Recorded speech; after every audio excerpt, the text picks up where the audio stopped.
So, hello all together here in House Marian near the Goethe Arnhem, and hopefully many of you in other countries.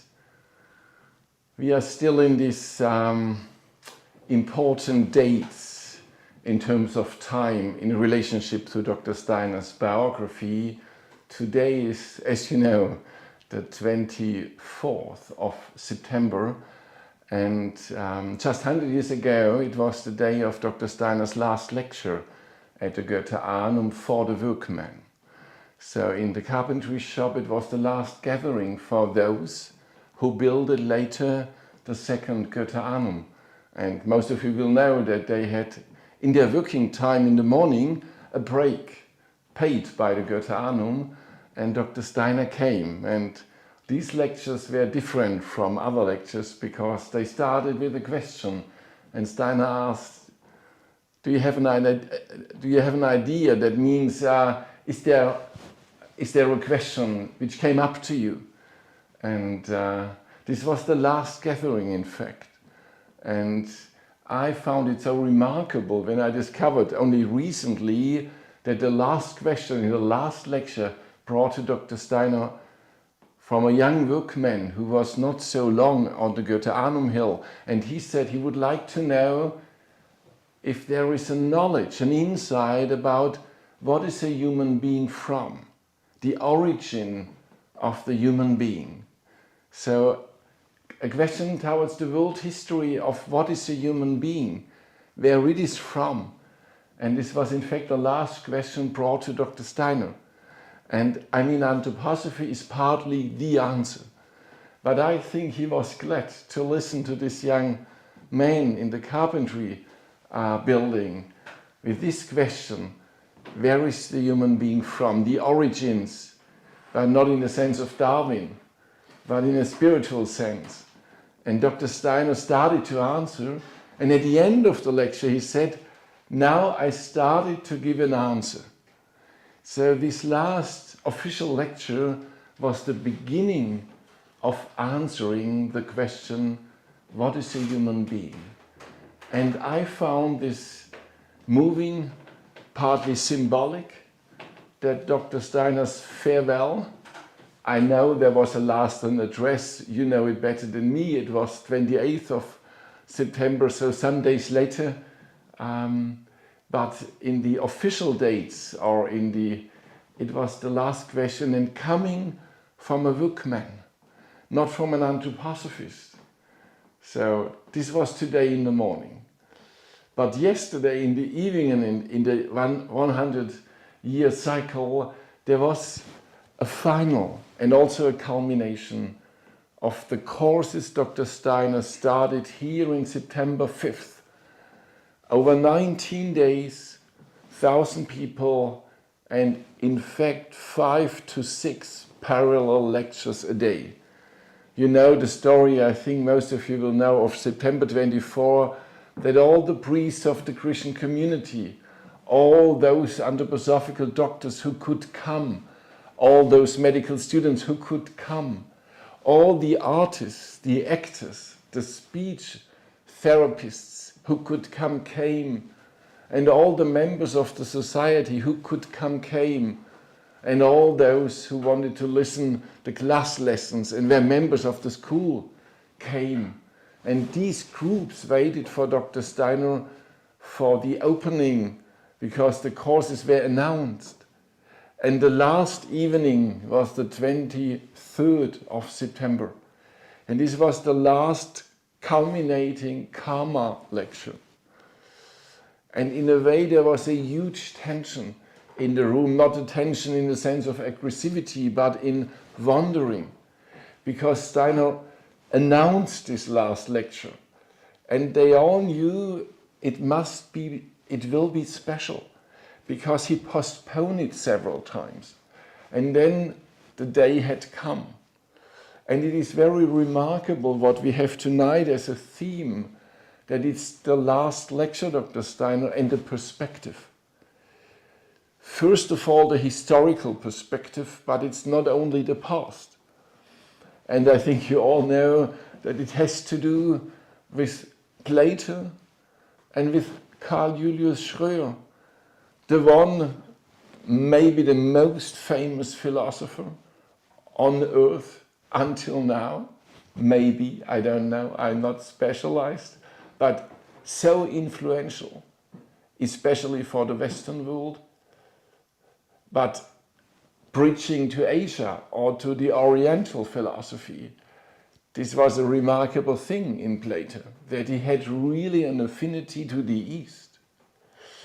And a man who is almost completely unknown, but was a companion, partly a teacher for Rudolf Steiner, Carl Julius Schröer. And in a way, to culminate or to bring the Karma lecture to Plato or to the individuality which manifested itself in Plato, was a missing element in the 80 Karma lectures. Because, as most of you will know, or all, maybe better than me, that Plato and Aristotle, so these teacher and the pupil,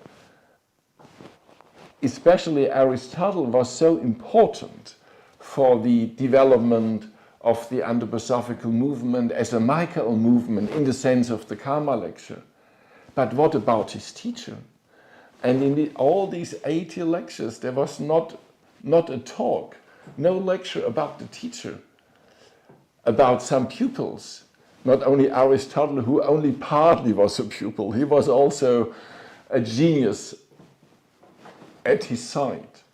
But there were other so-called pupils mentioned, but where is the master?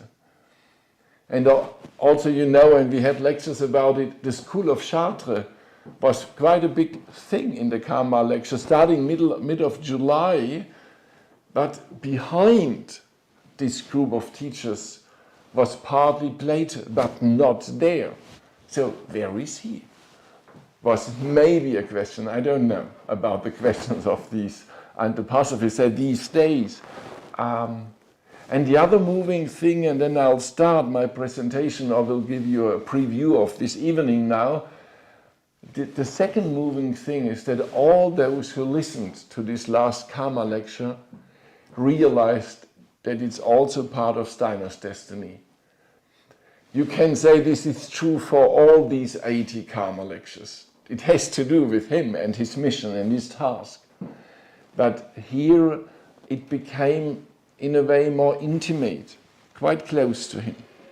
So what we will do tonight here in Edith Marian House, which we did yesterday in German language in the carpentry building, I will give a presentation, short but hopefully concise and clear, about this unknown person, which is interwoven in the biography of Steiner, Carl Julius Schröer, and maybe giving some hints that there is a relationship to this master Plato individuality.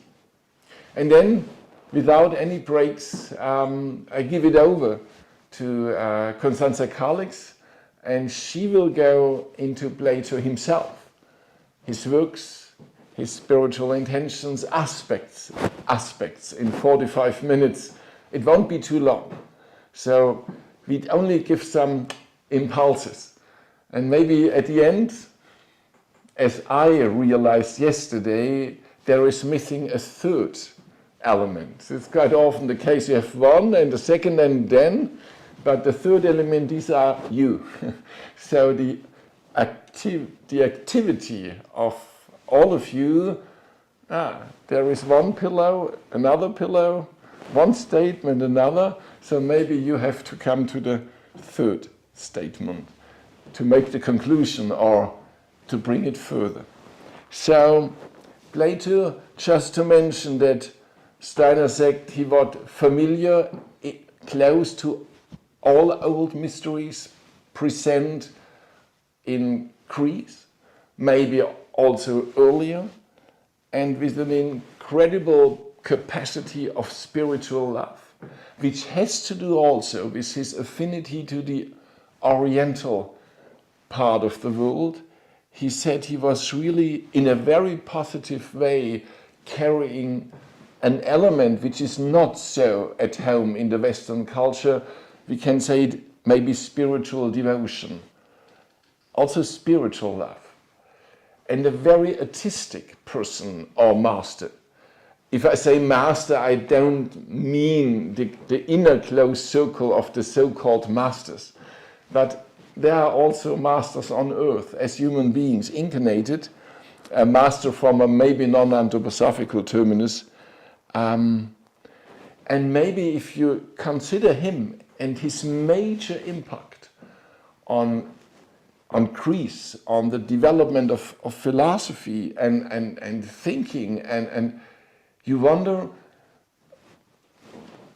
what about the future of this individuality? And Steiner described, I summarize, it was hard for him to find a next possibility to come to earth, or to embody, or to incarnate, because not of himself, but the development of culture, of civilization. He said partly he wasn't happy at all what they made out of the Platonism. So his original impulse and what they made out of it. So we can ask ourselves, how is it for Steiner, what we make out of anthroposophy? And it touches him. It is not just, they can do what they want. And also Plato gave his full capacity. And Steiner said he was touched by the development of Platonism in a not only positive way. Steiner said it was a terrible disturbance for his super sensible soul in the spiritual world. Second, the Roman Empire came. You know, the time of Greece was not over in the 4th century, but coming to the turning point of time, it was no more a culture dominated by Greece, but by Rome. And you all know there was a strong shift in the behavior, in the understanding of what is a human being, also in the understanding of science, if we want to use the terminus science for this time. We can also say the understanding of philosophy, or of what is a human soul and the deepening of the soul. And how is the relationship to the spiritual world? What are ideas? What is the sensual world? So we have all maybe a kind of an inner image of what is Rome, that this is quite an incarnated, materialized culture. Maybe it is too one-sided. But Steiner said it was very difficult for the Plato essence. I think we should a little bit be careful to say Plato is coming back. But Steiner said more or less in his lectures, there is an essence, and this essence, this individuality, is coming as Plato. So Plato is never coming back. This is true for all human beings, that it is not a following up of the same. There is something living in, as a spiritual capacity, as a spiritual being, which then human beings called Plato when they met him as Plato. So it's a little bit always this very common abbreviation about talking about reincarnation, but in fact it is not so easy to define what is reincarnating. But this, however we call it, this individuality has difficulties, but is needed. And in the early Middle Age, there was a first attempt to come down in a Christian culture, in a cloister, in a protected sphere, kind of trying to live in Christianity, which was for this individuality quite a huge shift. It is not only a new religion, there is an enormous transformation and to accept it and to try to live in it. This was part of this biography, if we call it a biography, because in a way these protected cloister lives, this is a little bit different from what we call now a huge biography.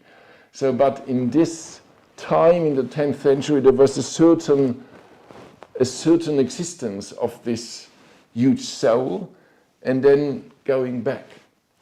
And then I said, so urgently needed. And this need became really urgent in the 19th century.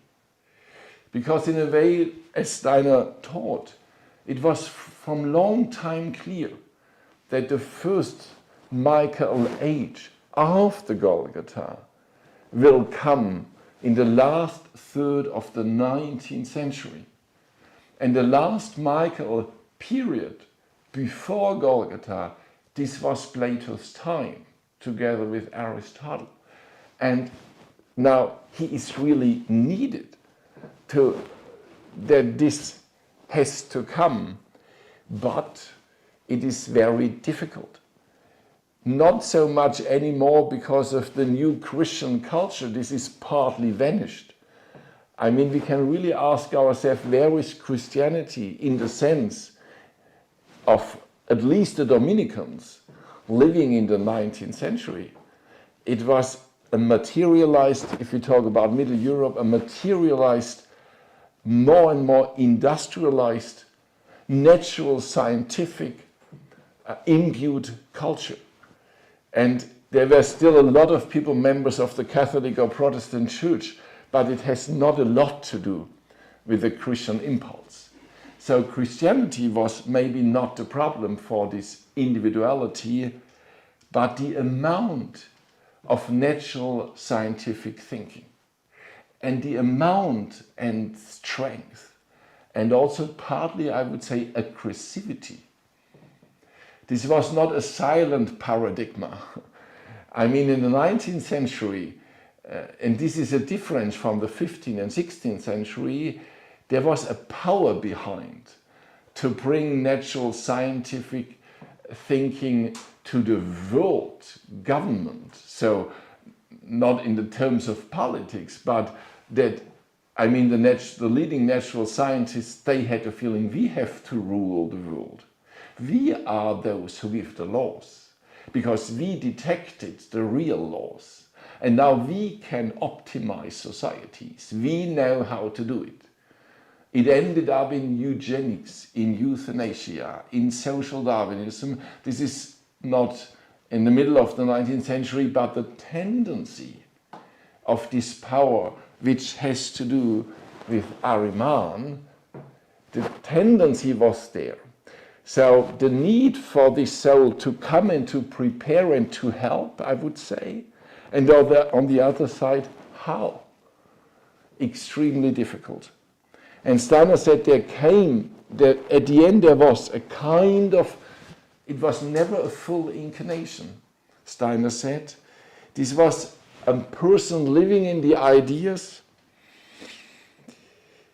and this life in the ideas was absolutely natural for this man. You always had the feelings that in meeting him, Dr. Steiner said that he couldn't really fully express by his being. It was only a little bit more the surrounding of the ideas, but it was marvelous. So Steiner loved this man who was extremely left-handed, which is also interesting. In one of the Karma lectures, I think you most will know that Steiner said there is at least, I don't know if it is really fitting for all human beings who are left-handed, but at least some, it is a kind of a weakness, he's saying. A weakness indicating that in the last incarnation there was full activity with a kind of being exhausted or not being capable to bring it all in. I don't know if it's really fitting for all. I also met other left-handed persons. So sometimes I think we shouldn't take it as rules without exceptions, but maybe as a hint to think about it. This man I'm talking about is extremely left-handed, which is maybe not the most important thing.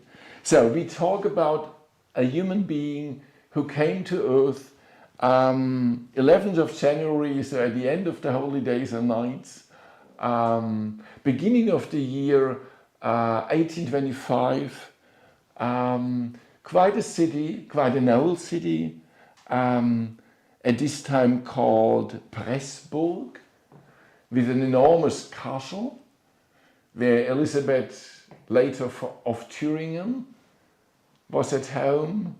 Later on, Caspar Hauser came to this place to search for his homeland, but also Napoleon was there.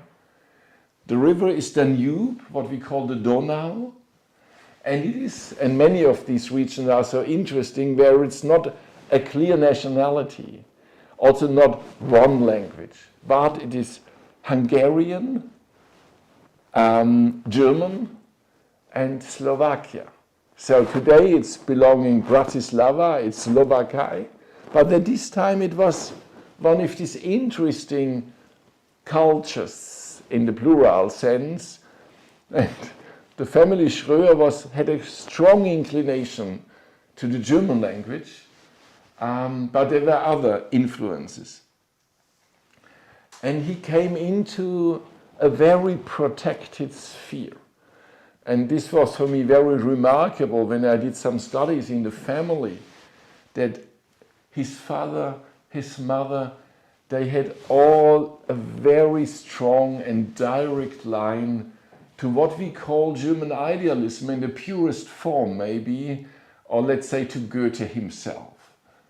So Goethe, which is maybe not only German idealism, because it's partly also realism. It is also not only Platonism, it is also quite Aristotelian from his natural research, if we accept at all these differences as absolute qualities.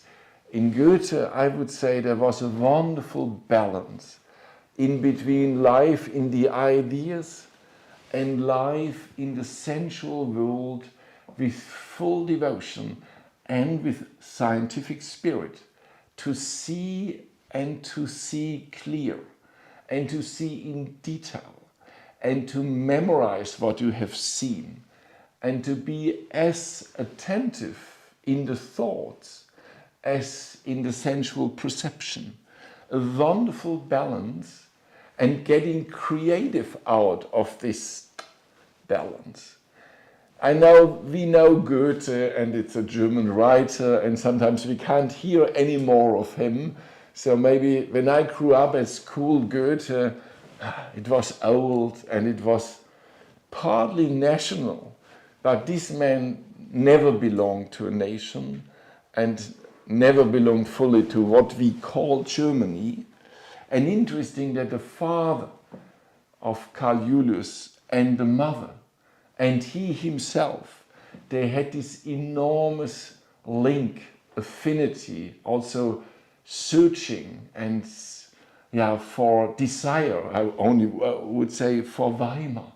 And what is linked to Goethe, so the father directly went to study, not in Weimar, which had no university, now they have Bauhaus University. At this time he went to Halle and studied philosophy, theology, education, and he really inspired. It was, he's born in 1791, so this was in the second decade of the 19th century, so in the lifetime, of course, of Goethe and Schiller. Oh no, Schiller already died, but Goethe was still alive, but he never had the courage to go to Weimar. So he kept the distance and studied and studied. Now the very second deep source of the family is the Greek culture. So the father was absolutely fond of speaking and teaching the Greek language and to read the originals So Plato and the other ones, the writers, the poets, Aristotle. And when he came home to Pressburg, he opened a seminar mainly for German language and art, but also in the bridge to Greek. And now I could give some hints to his wife, which was not just his wife. She was an own capacity, had a strong link to Jean-Paul and the art of education. I would say this was a third leading thought in this family. Maybe first was Goethe, or all what is related to Goethe, this balance. The second was Greek. And the third was education. Education in the sense to become truly human. They were all educators. And also the mother, she published a book about education. And education meant to get truly human, to become a true human being. And now interesting, they got the son, Carl Julius, born, as I mentioned, in January 1825. And so he was 7 years old when he saw his grandmother once, and she was not crying, but maybe there were tears, and she was going around in the kitchen or in the living room talking to herself, and she was deeply, deeply touched by the fact that Goethe had died. So the message came from Weimar that Goethe had died. So we are in the year 1832, and the little boy was 7 years old. So the grandmother was so touched. And so he grew up in this protected sphere, and then, of course, school began early, because in the family, so he had master teachers at home. So we maybe are not so surprised that he was brilliant in the Greek language, so small, but maybe a little bit astonishing, he was brilliant in mathematics, also very small. We know that this played a major part in Plato's academy. This is not at all a proof of the essence coming back, but a kind of a culture of the soul. Mathematics, this language and the thoughts. And the parents were they loved the boy. They had a second and a girl, but Carl Julius Schröer, he was for them, maybe the brother and sister hope for them the same, but I know only his story. And when he decided, I also go to Germany to study theology, philosophy, history. These letters from the parents to the son, these are loving letters. So mother is saying, father is going to the garden every day because he's saying, I perceive his spirit in the garden. So such letters. But I mean, they had their jobs. They were not at all sitting at home and waiting for Carl Julius. They had to do. But in a way, it was a very special relationship as far as I found. So he went the same direction, I said. So Halle, Leipzig, but also Weimar. At least to see. Now, Goethe has died 12 years before, but he came to see Eckermann. He got an invitation to Eckermann, a close friend of Goethe. And they talked a lot together about Goethe. And at the end, Eckermann asked this young student to recite a poem of Goethe. And he said in a letter to the parents, it was so great, so moving for me. I had to recite a Goethe poem to Eckermann. But we were so together. And it was as being visiting Goethe.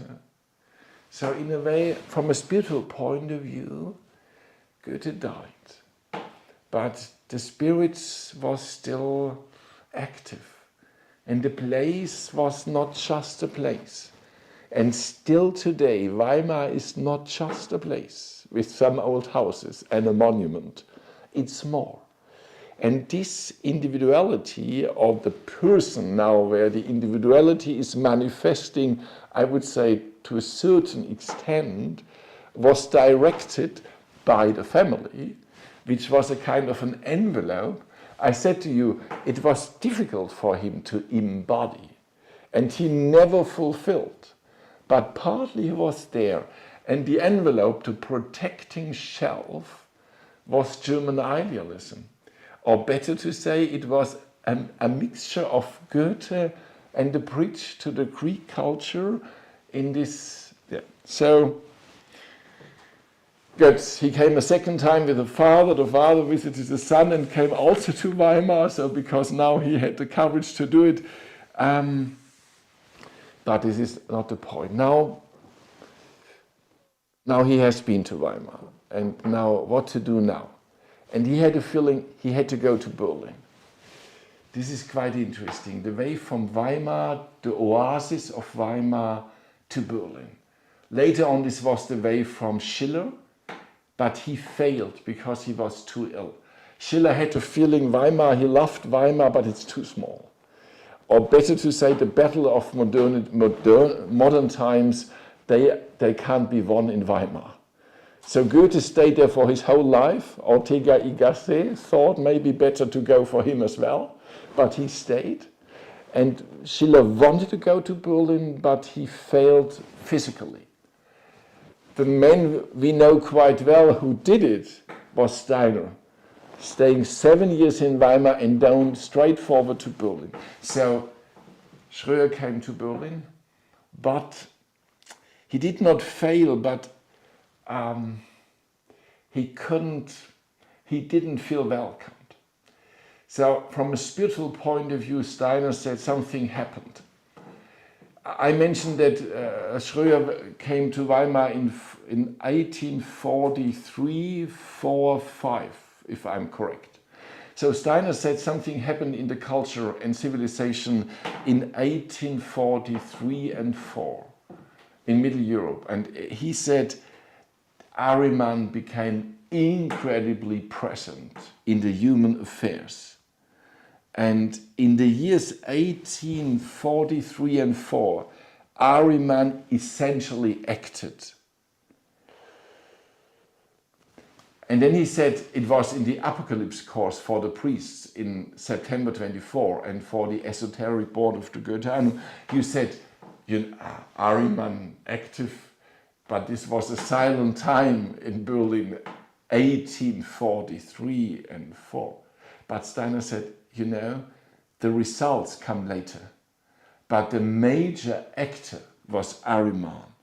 And in a way, if you go into the discussions of the natural scientists in those years, and if you study the textbooks, you can see the shift and also the aggressivity in the new paradigm. I will, because of time, only this point.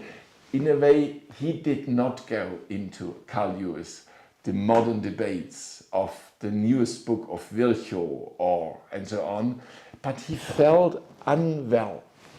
And he said, I don't see any reflection of idealism in this Prussian Berlin, Germany. Better to go back. And in fact, he went back to Pressburg and became the follower of the father. So he overtook this seminar for German literature and so on, and as the father wrote a book, published a book about history of German poetry, so there is a volume by the father, more or less, and a volume by the son. But more and more, father and son felt unwell. They had a feeling, where is this culture? Where is this Goethe? It is gone, almost. The new powers are different. But there is a mission. So there's an interesting image brought by Carl Julius in his textbook about German poetry, which was published in 1850. He says, I would like to compare Germany, this Germany I experienced with Goethe and his surrounding, I would like to compare it with Greece. But what is Austria then? And I said I would like to compare it with Macedonia. Because from Macedonia, the impulse of Greece had to go eastwards. So what Alexander the Great did was to bring it to the Oriental. So he had a feeling that Austria is the bridge to Eastern Europe, which is true. And in those days it was absolutely true. This was an element where really East Europe, in the best sense, was at the door. So it's an image of a book. So in a way, he wanted to act, but he did not know how. He was a teacher for German literature and poetry, and he had a feeling time is over. Nobody is deeply interested. He became a little bit a ridiculous, adoring figure of a past culture. He said this modern realism, I'm not fitting to it. And then he found a protected sphere. He discovered this is the wisdom of language. So he immersed himself into studies of dialect, German dialects and other dialects, and the folk soul, if you accept this terminus, the folk soul and spirit in the life of the language. And he made huge studies and was in correspondence with Jakob Grimm, one of the Grimm brothers. And he was especially interested if there are old testimonies, old expressions of this older part of the language. So dialect is an older part. And then he discovered, he saw it in a newspaper, there was an article, The Mystery of Oberufer. It was an article in the Pressbogen newspaper, The Mystery of Oberufer, and some of you will directly understand, the Mystery of Oberufer were the Christmas plays of Oberufer. And he heard from these plays since he was a child, but never had a chance, and for a long time they were not performed. But now, we are in the year 1853, December. It was announced in the newspaper that there is something. So he took a carriage and went to Oberufer, which was at this time an hour. When I visit, only one time in my life, as far as I remember, I've been to Bratislava. I was invited for a lecture, and I choose the topic Felix Kogutsky and Karl Julius Schröer. And I went to Oberufer, and I was shocked because it's part of the modern Bratislava, and it's full of skyscrapers. I mean skyscrapers in the sense of East Europe, Bolshevist. It is not as elegant as New York, Manhattan, but quite high. And so I felt completely lost in Oberufer. There was no, but I went to the graveyard, and there I found some of the names of the actors of the plays, because I knew them from a book of Schröer. David Malatic, he was the leader of the play. He was a peasant, he was a man doing agriculture, and he was the leader. He headed the right from the father, and he had the papers, and he had the clothes, and he organized the play Schröer saw for the first time. And I found on the gravestones some of the names, and also there was a little exhibition in the town hall about the Oberufer plays. Interesting. But back to Schröer. He discovered a spiritual Christian element in the life of the soul, in the genius of the language, and he was completely touched. Maybe he could not understand why he is so touched, because there was a trace for early Christianity living in the real soul of human beings. And he was mainly interested in souls, spiritual soul questions.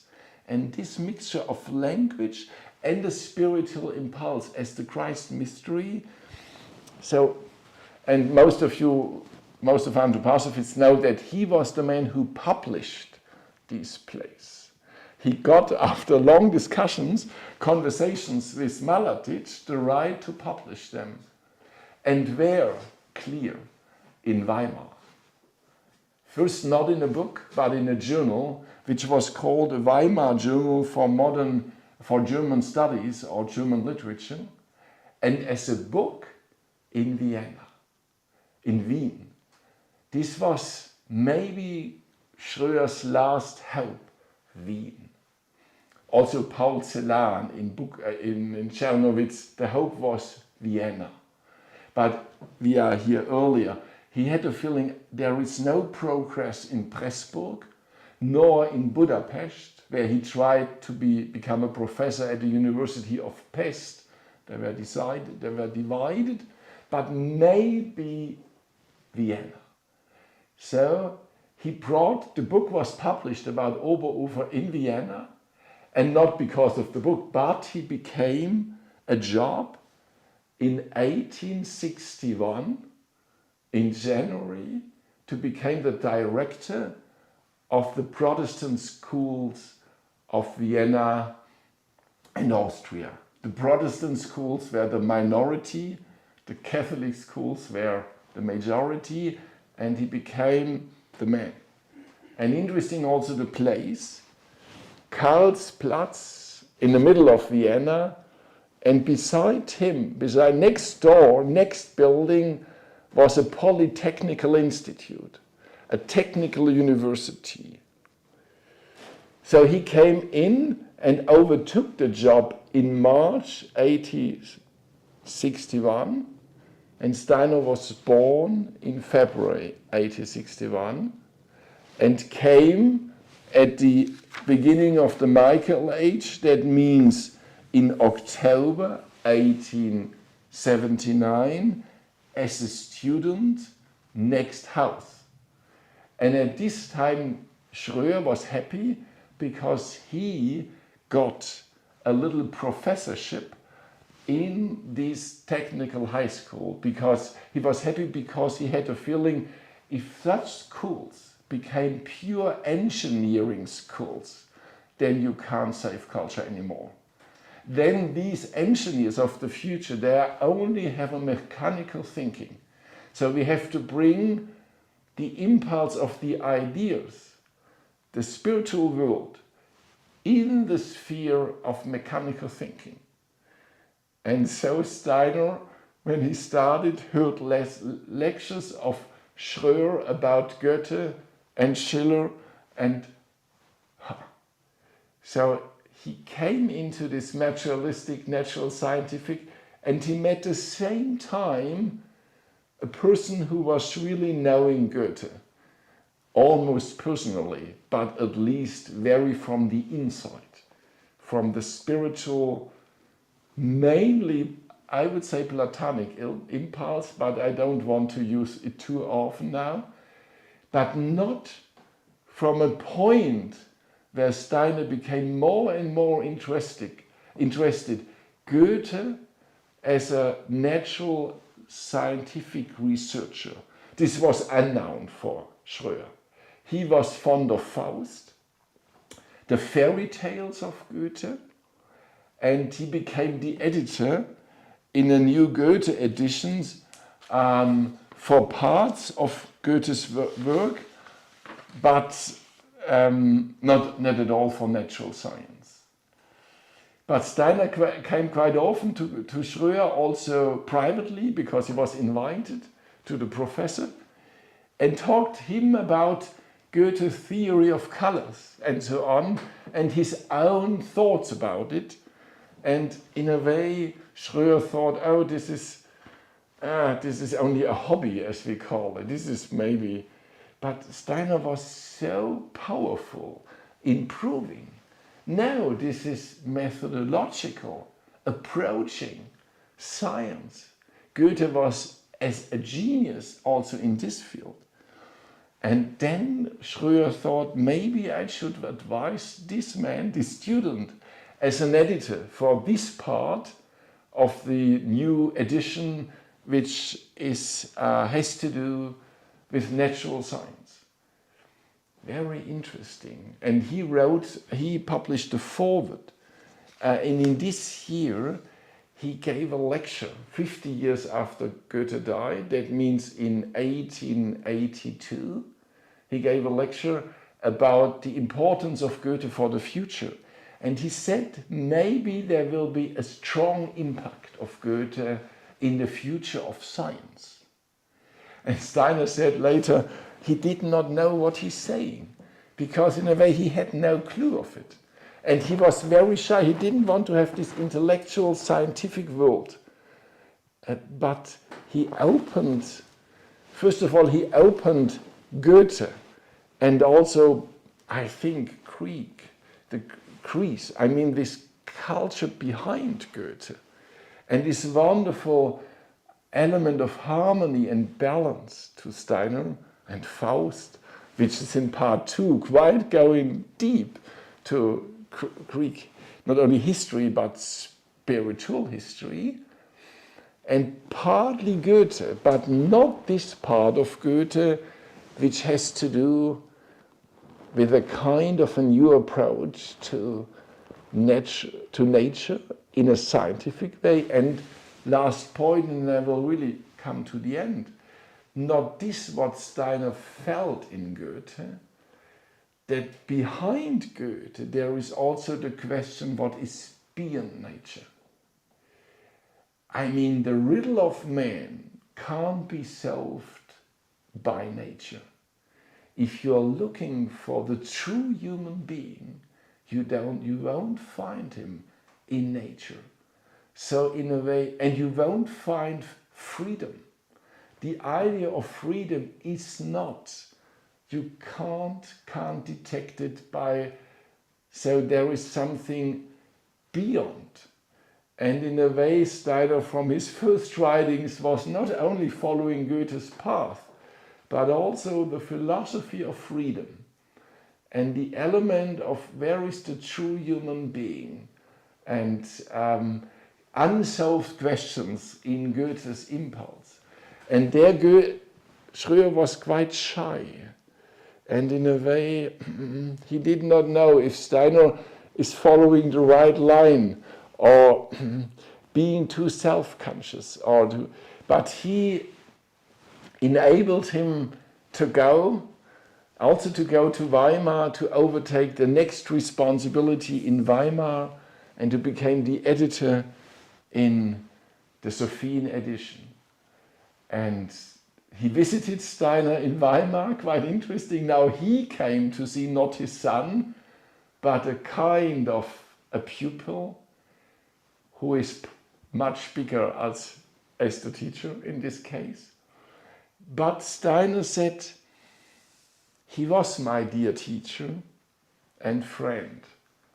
And he said in this lecture or in other lectures, he can't finish his thank. So he is so grateful to Schröer. And I think we can understand today the mystery, the composition of biographies, not only that Schröer's own biography with this impulse, but also now touching and meeting Steiner and enabling Steiner to take it over, but to go to natural science and to go also to a kind of Aristotelian methodology of studying nature. And the last sentence is that Schröer founded a Goethe Verein, a Goethe Club in Vienna, and in this Goethe Club Steiner gave his first famous and important lectures. I only want to mention 2 of them. It was not the first, but it was the place where he gave his first lectures about the tale of the lily and the green snake.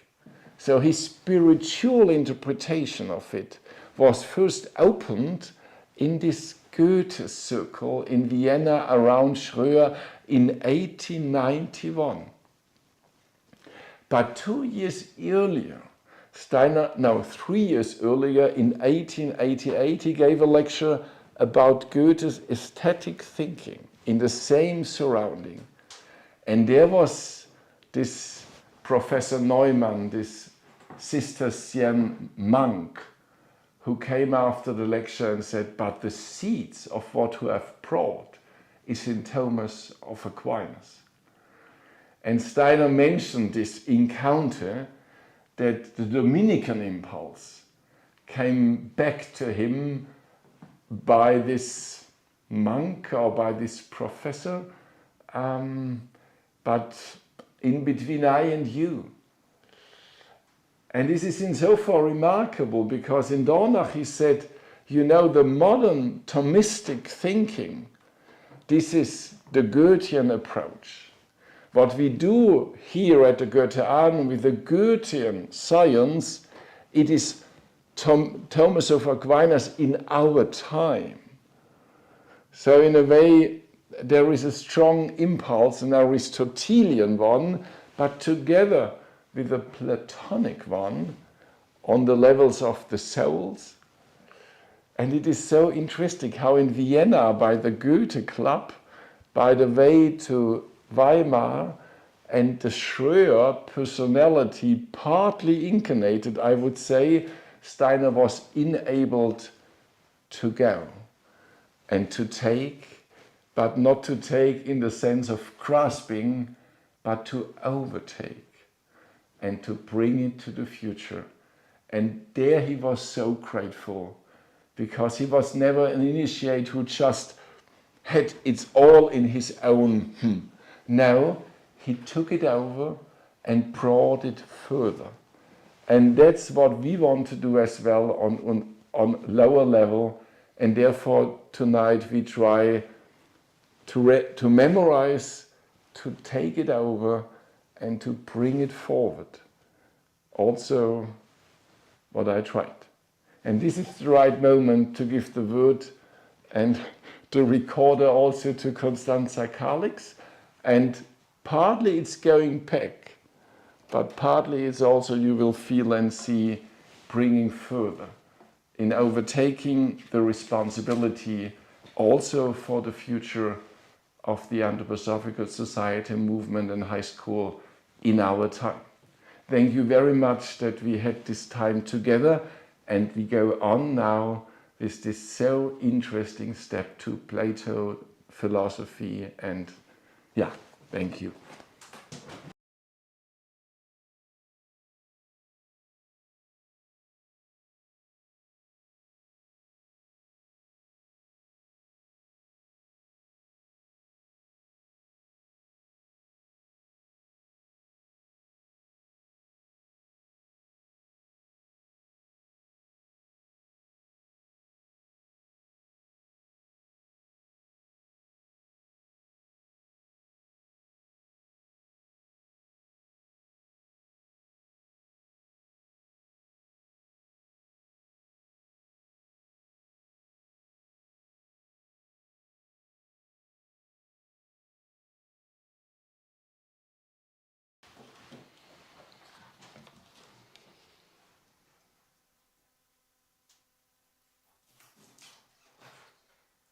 So good evening also from my side.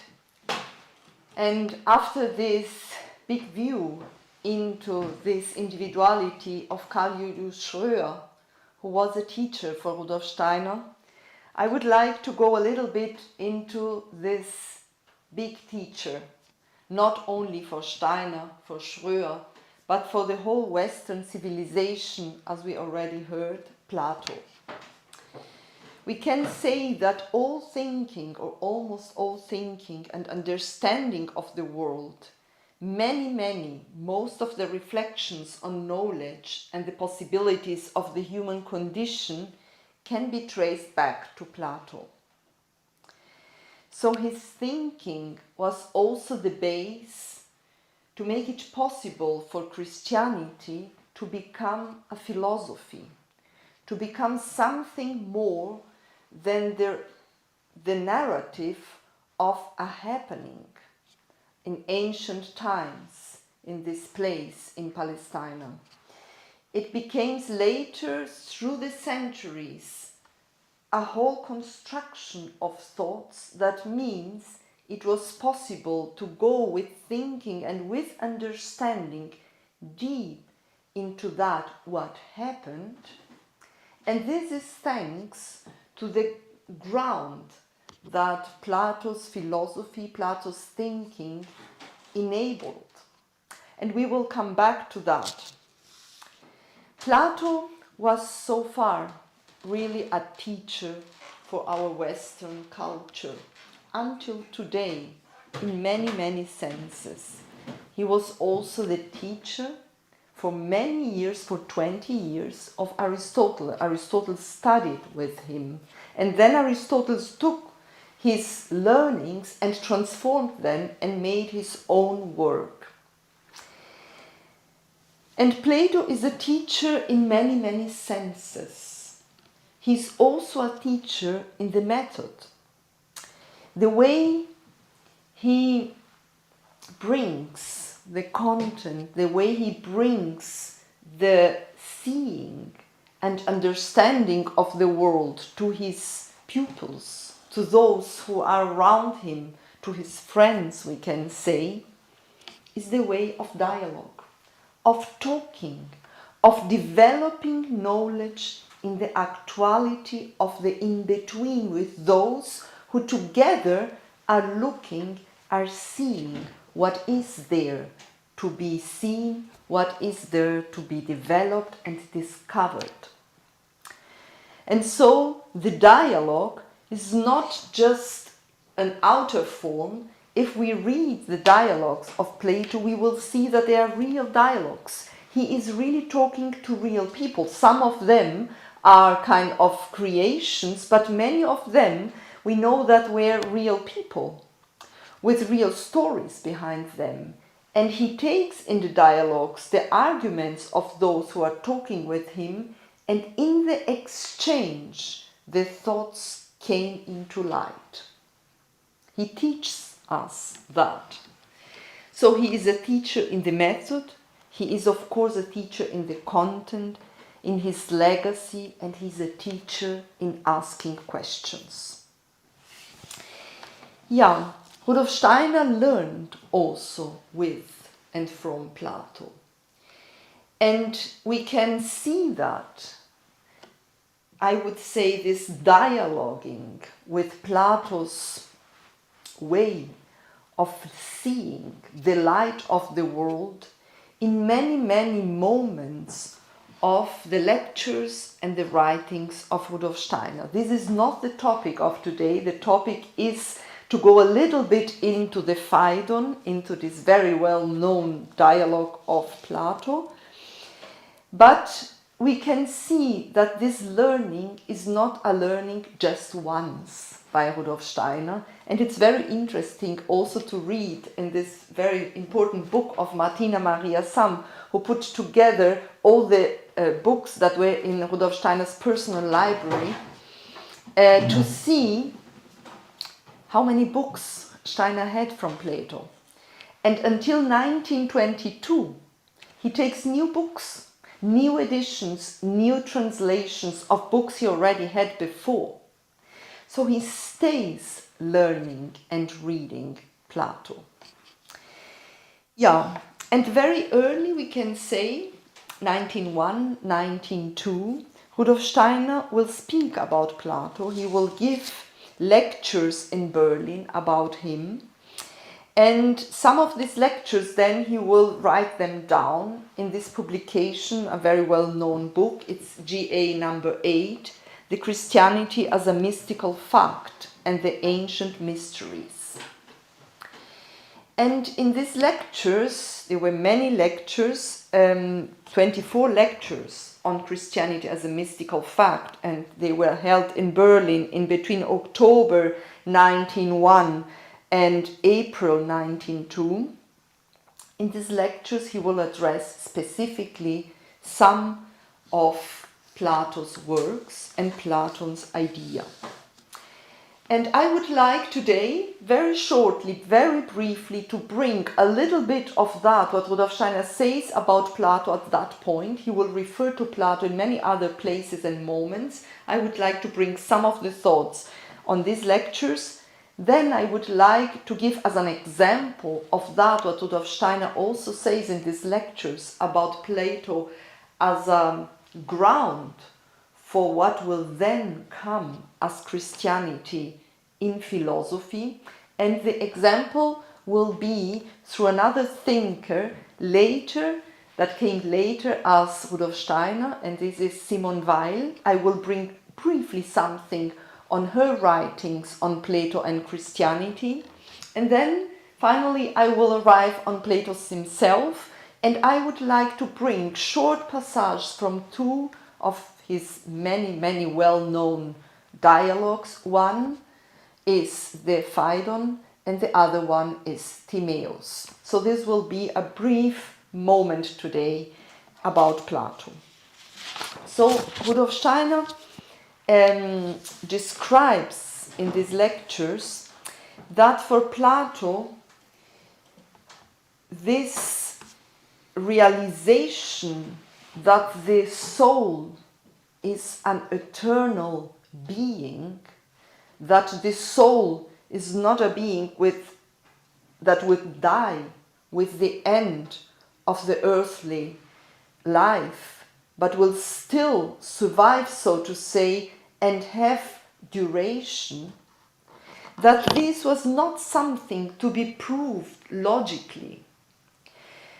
Even though we read in the Phaedon, in this dialogue, where Plato takes what Socrates will say about the eternity of the soul, the immortality of the soul, even though in this dialogue Socrates will speak about proving the fact of the soul's immortality, Rudolf Steiner says it's not about a logical proof.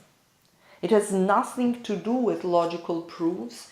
It's just a gesture to bring a process into the souls of those who were around Socrates at that moment, and hearing these descriptions to have the inner picture, the inner imagination of this, what was not yet known by themselves, but that could open the experience, the sensation for something that is the reality of this eternal being of the soul. So Rudolf Steiner says, for Plato, I read now, the elevation to the actual spiritual world or the realization of the soul is not a logical process, but a real process of the soul. The human being becomes a different person. He ascends and conquers his own soul. Yeah. Rudolf Steiner also points out that for Plato, two things were essential, and one was the possibility to acknowledge, to know, and to gain knowledge in the experience of the eternity of the soul's life, and the other was this relation to eros, to love, as the possibility to connect the earthly reality and this eternal realm in which the soul would stay alive. And this relation in between the earthly life, which ends with the dead, and the eternal life of the soul is given, so says Plato, through the possibility of love. Yeah, and Rudolf Steiner also says something very remarkable about the way, we could also say, today we maybe would say the method that Plato uses many, many times in his dialogue, and this is referring to the unknown things through a myth, through a symbolic approach.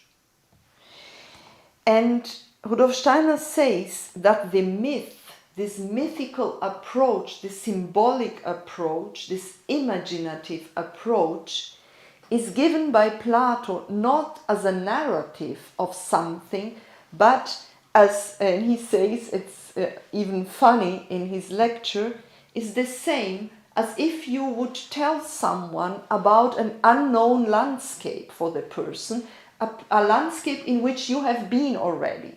And then you would describe this trip, the mountains, there is a river, there is a street or whatsoever. And he says what Plato does with his myth is awakening the possibility of experiencing through their own image this realm of the unknown.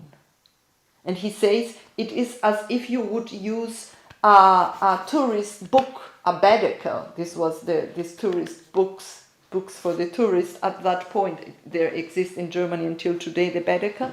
So what Plato does with his mythical descriptions, also in Phaedo, is to awakening the soul for the imagination that will bring an experience of that what he is describing, what he is speaking about. Yeah, and in the 10th lecture on 11th of January 1902, Rudolf Steiner speaks about Phaedo and Timaeus, both these dialogues, as the main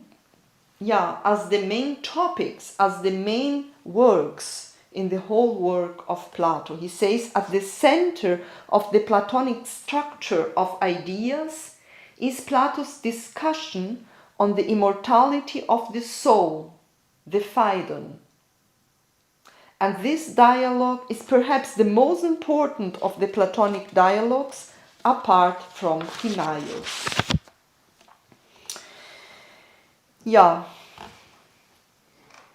So he wants, what he does, says Rudolf Steiner, is to guide the pupils into the spiritual reality, into the experience of the eternal, and to grasp it on one end, so to lead the students to the perception of the spirit in the sensorial world, so that they become citizens of the infinite realm. So leading them to the perception of the spirit in the sensorial world, so that they thereby become citizens of this infinite realm.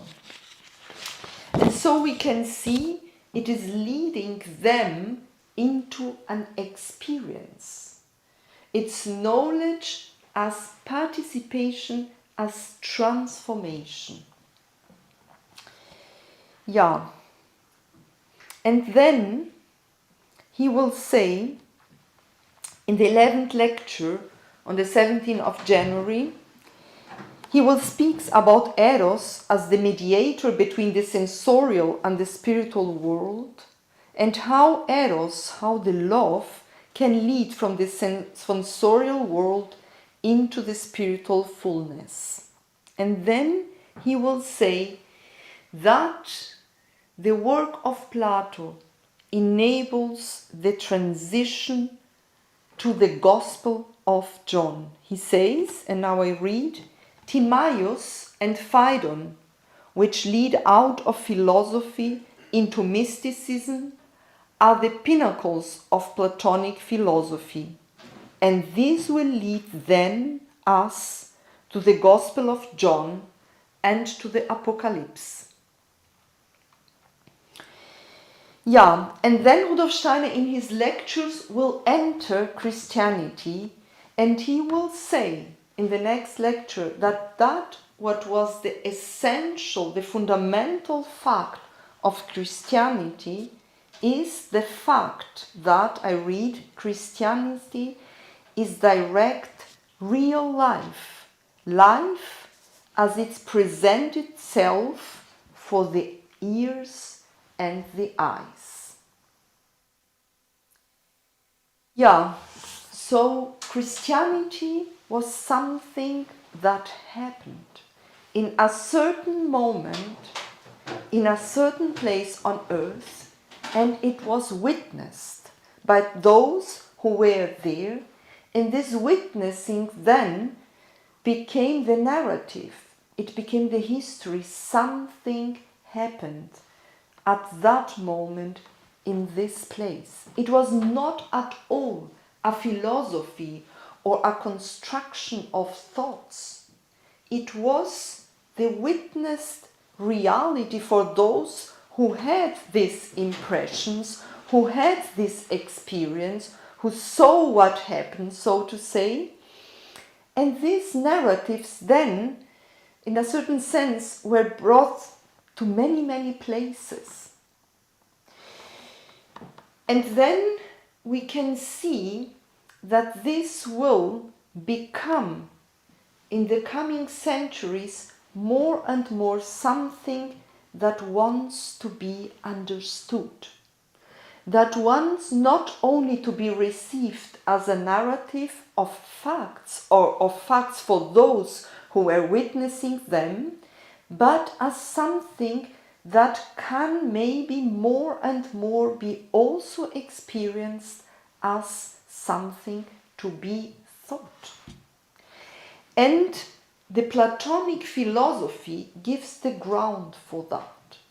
The Platonic philosophy, as we will see briefly then, is this philosophy who based the whole structure, in a certain sense, on the longing for eternity in a very special relation in between that what we experience in our incarnated body as the sensorial world and that what we can experience with our soul strength through our thinking as a shining of a spiritual reality, of a non-sensorial reality.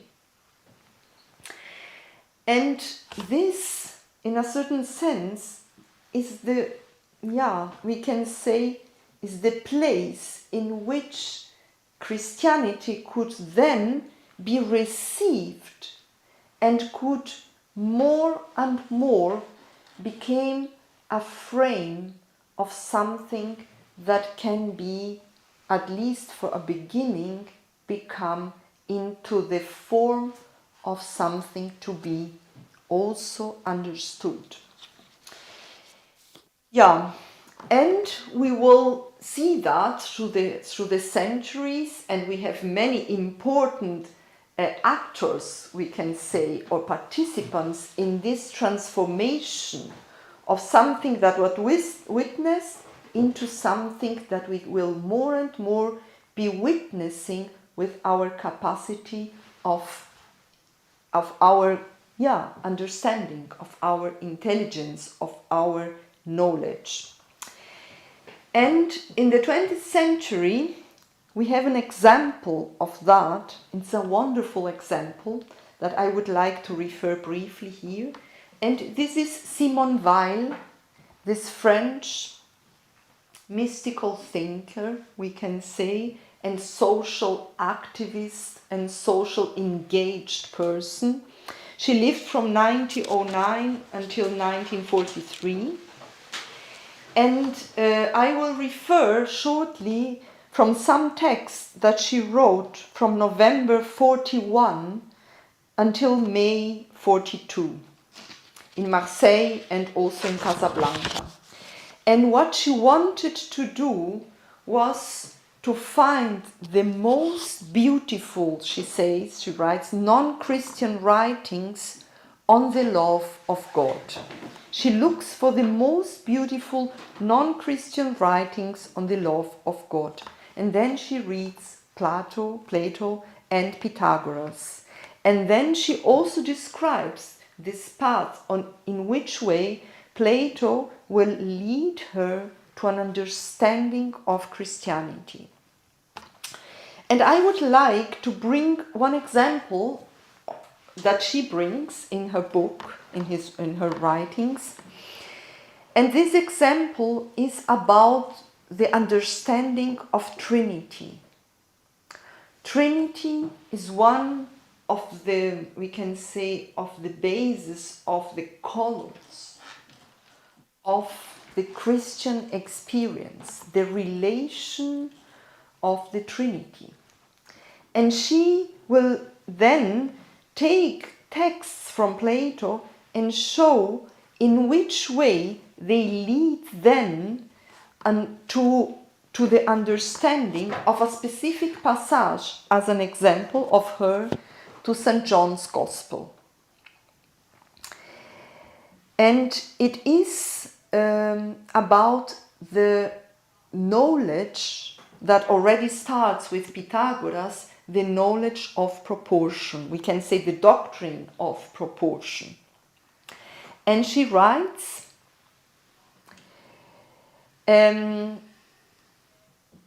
Plato used mathematical concepts to teach us many marvelous ideas about God. And then she brings a passage of Timaeus. Timaeus is a dialogue from the very late period of work of Plato.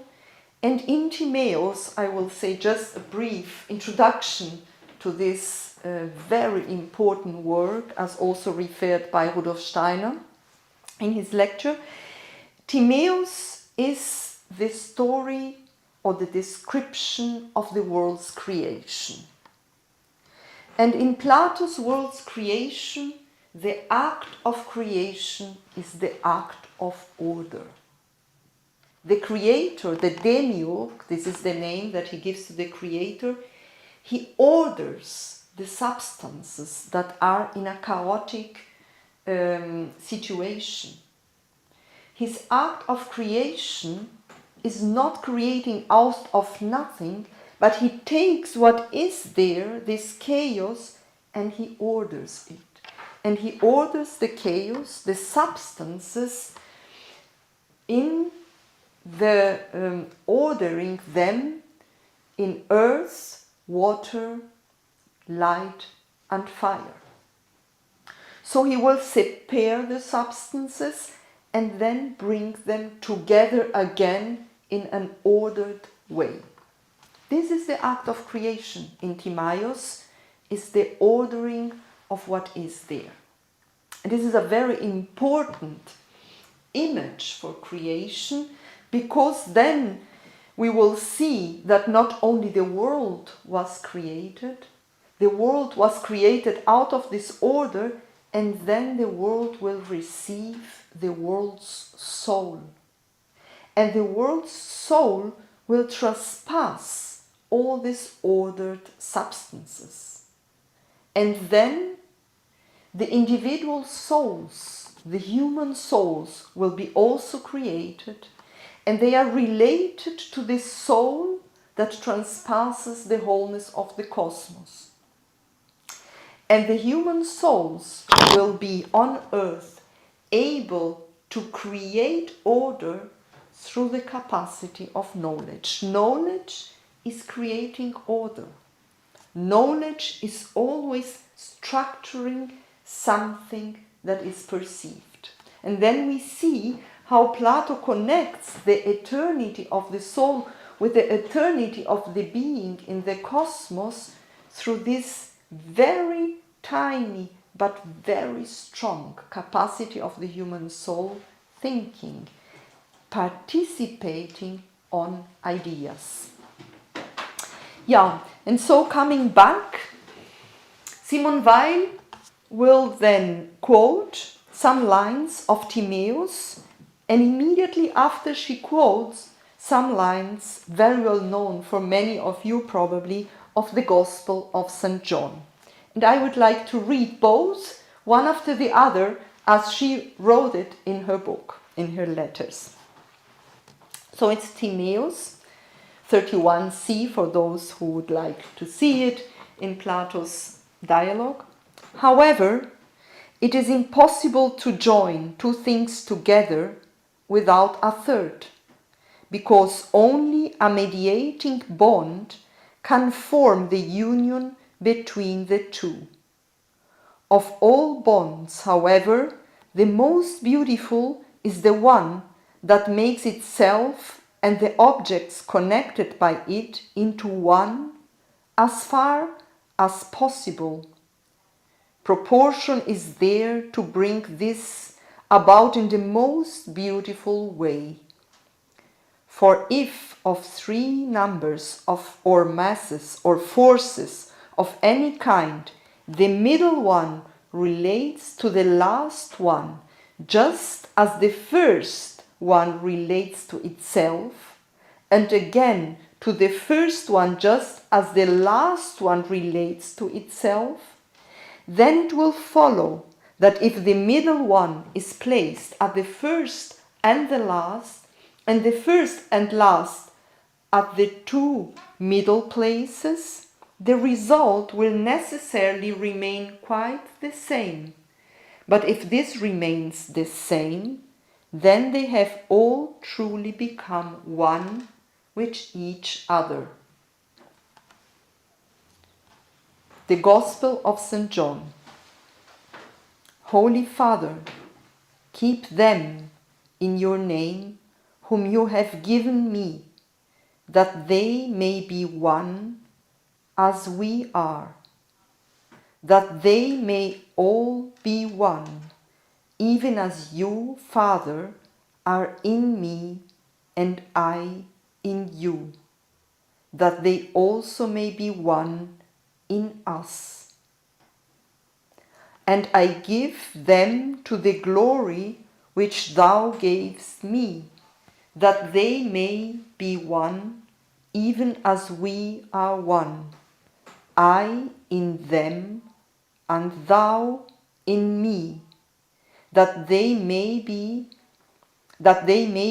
perfect in one.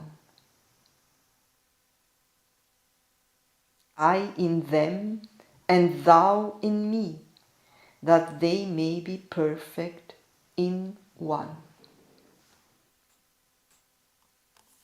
Yeah, maybe we could sense this connection. So Trinity, as here we see in the Gospel of St. John, is already, for her perception, and Rudolf Steiner also says that, this is already there as a thinkable possibility given by Plato. And then this event, this what happened, can start to grasp into our understanding. Yeah, I would like now to go to some little passages of Timaeus and of Phaedo. And one very important aspect in Plato's work is the aspect of the light.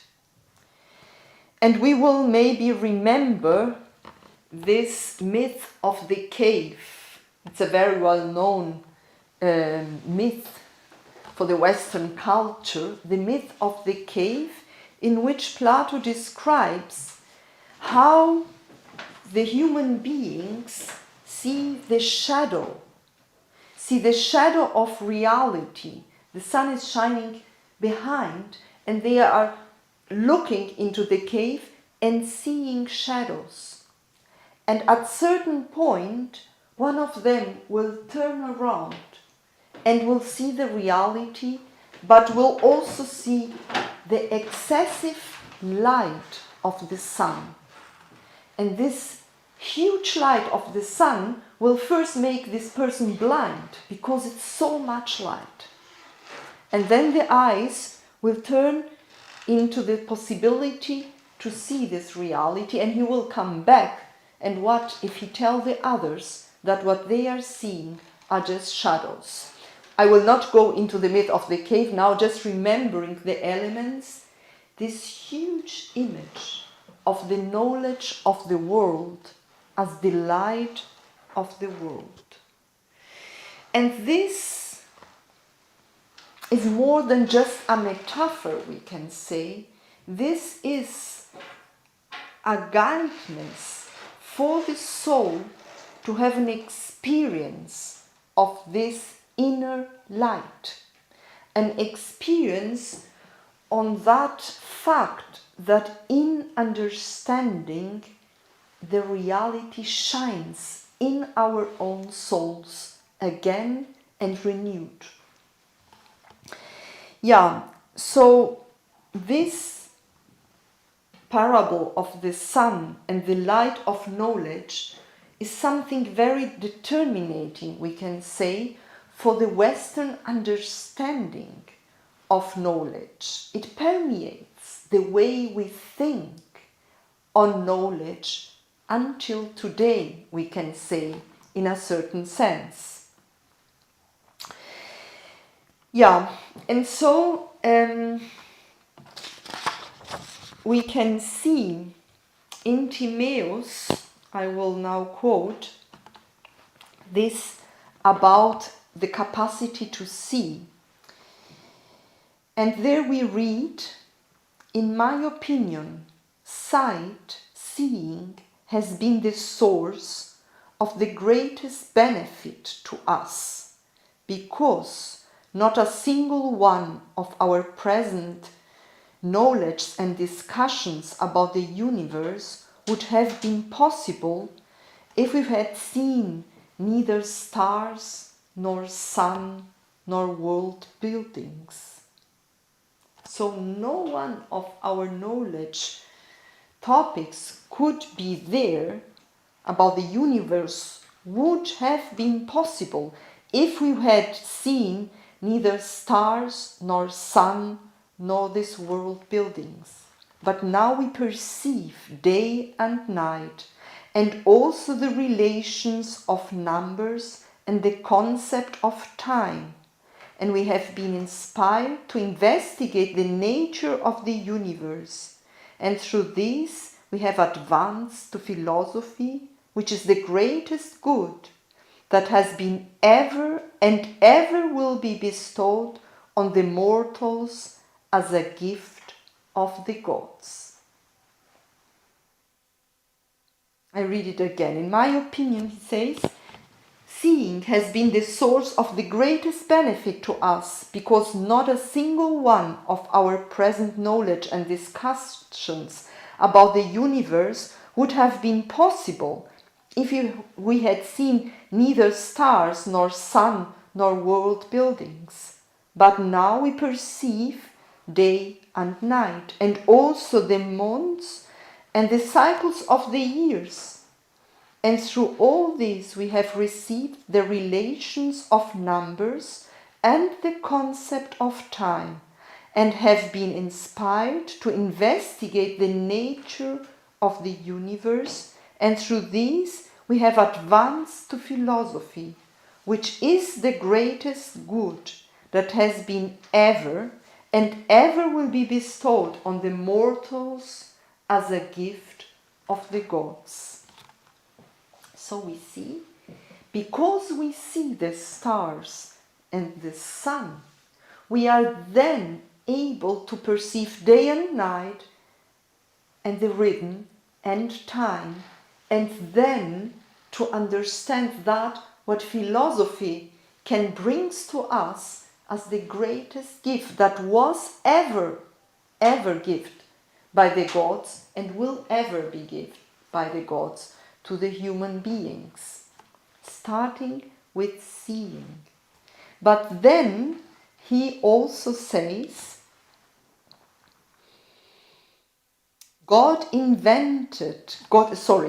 created seeing for us and gave it to us so that we could observe the movements in the world's structure and apply them to the cycles of our own thinking, which are related to them, to the extent that the shaken can be with the unshakable, and so that after studying them carefully and having succeeded in calculating the correct course as it corresponds to their nature, we might, in imitation of the revolutions free from all madness, give a firm hold to those taking place within ourselves.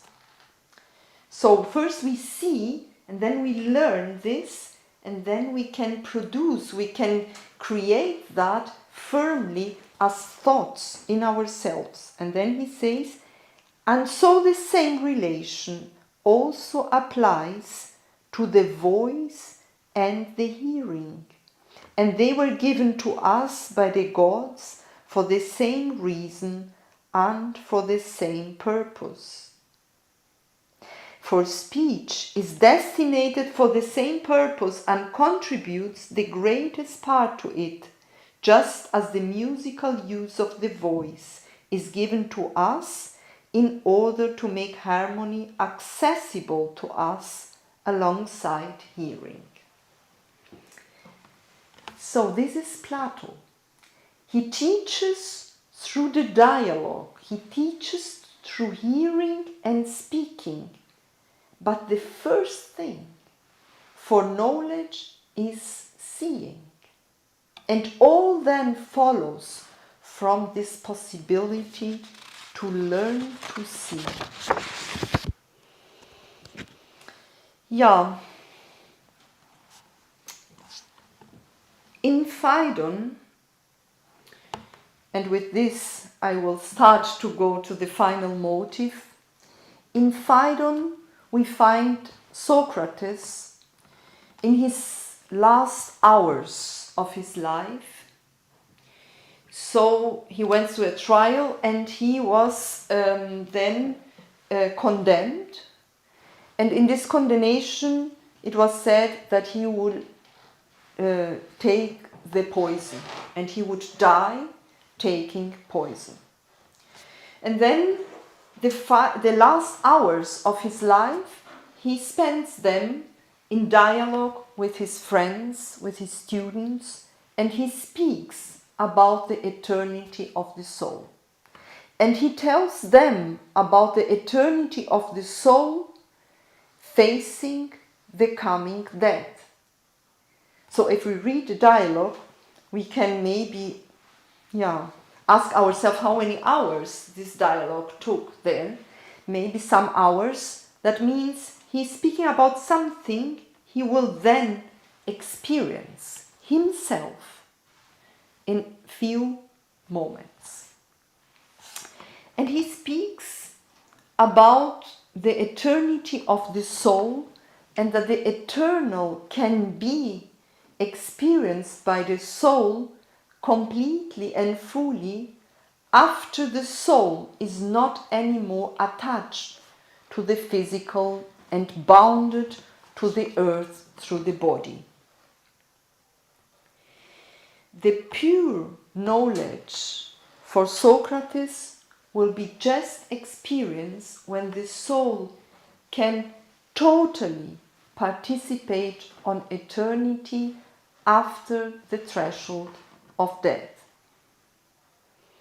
And he speaks that the wholeness of knowledge will be then gained after this freedom, after the freedom that the soul will experience when death is past.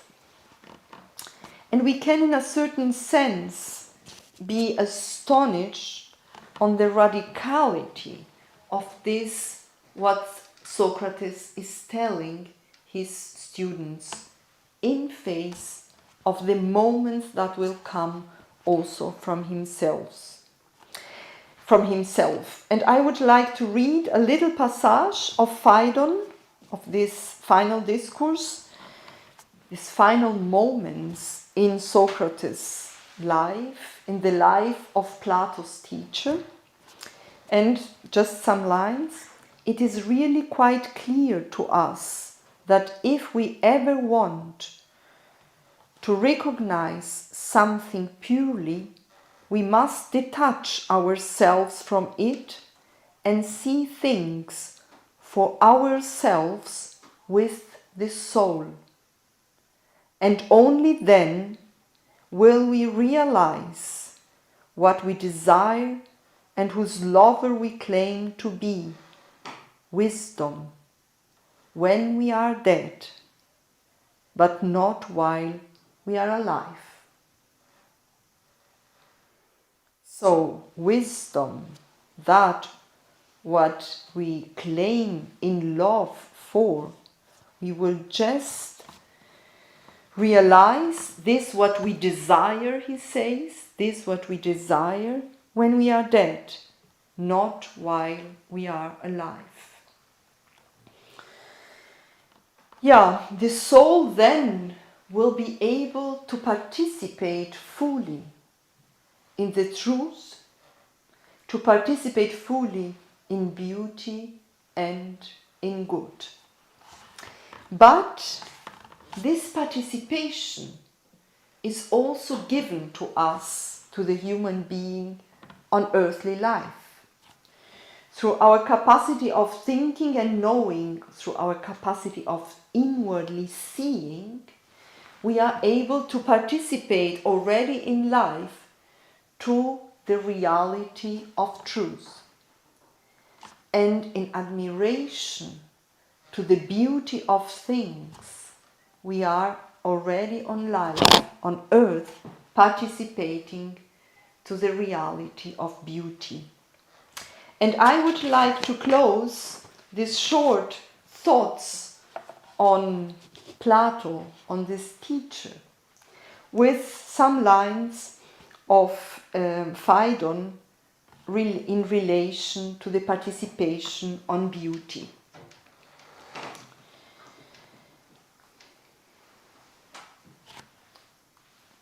As I already said, I assume that there is a beautiful thing in and of itself, and a good and a true thing, and so everything else from which, if you admit and concede to me that there is, I hope to show you the cause and prove to you that the soul is immortal. For it seems to me that if anything else is beautiful apart from that beauty itself, it is beautiful because of nothing else than because it participates in that beauty. And I say the same of everything. For I would like to say nothing more about it, but only that by virtue of beauty, all beautiful things become beautiful through presence or community. I read it again. Through presence or community, through participation, we can say that by virtue of the beauty, all beautiful things become beautiful.